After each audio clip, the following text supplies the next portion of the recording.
वो संकल्प न्याय का पथ बहुत आसान नहीं होता है और न्याय के पथ पर चलने के लिए आपको ईमानदार भी होना पड़ता है।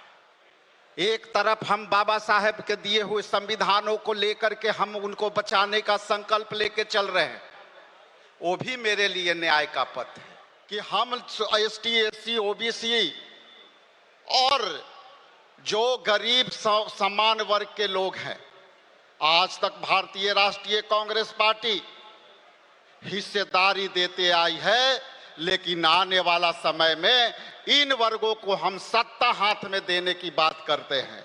इसलिए इस मंच पर हम चुनौती लेकर के, हम संकल्प लेकर के यहां से जाएंगे और बिहार में परिवर्तन के बहार बहाएंगे।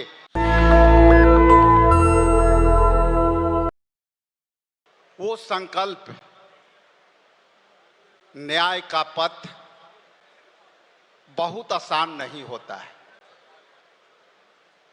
और न्याय के पथ पर चलने के लिए आपको ईमानदार भी होना पड़ता है।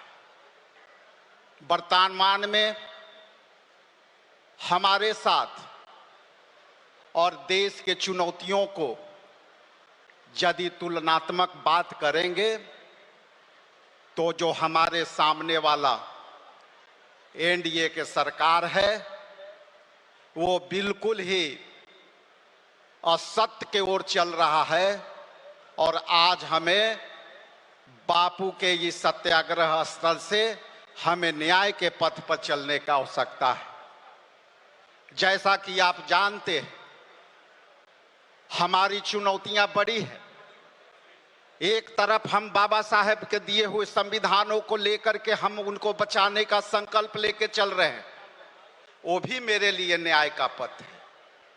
हमारे पास दूसरे तरफ मौलिक अधिकार में दिए गए 6 अधिकारों का रक्षा का भी संकल्प लेने का पथ है। क्योंकि जिस तरह से हम धर्मनिरपेक्षता के ताकत को लेकर के हमारे पुरखों ने जिस तरह से आजादी की लड़ाई लड़ी और ये सपनों में भी नहीं सोचे होंगे कि आज ये जो है कि सत्तासीन शासन हमें संप्रदाय की ओर ले चलेगा। इसलिए न्याय के पथ पर चलने के लिए हम सब यहाँ इकट्ठे हैं और इस हॉल से बाहर निकलते हुए आपको जो है शपथ ले करके जाना होगा कि आपकी लड़ाई साधारण नहीं, चुनौतियों पूर्ण है। आपको डराने का भी काम होगा, धमकाने के लिए भी काम चलेगी, लेकिन हमेशा आपको न्याय के पथ पर चलना होगा।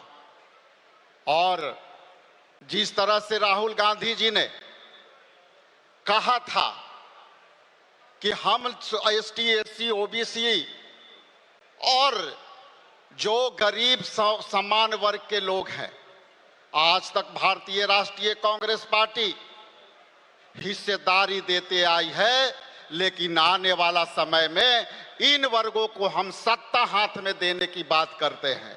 इसलिए इस मंच पर हम चुनौती लेकर के, हम संकल्प लेकर के यहां से जाएंगे और बिहार में परिवर्तन के बहार बहाएंगे।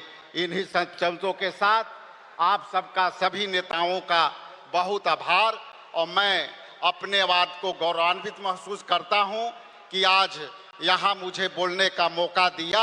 ये भी एक न्याय का पथ का प्रमाण है।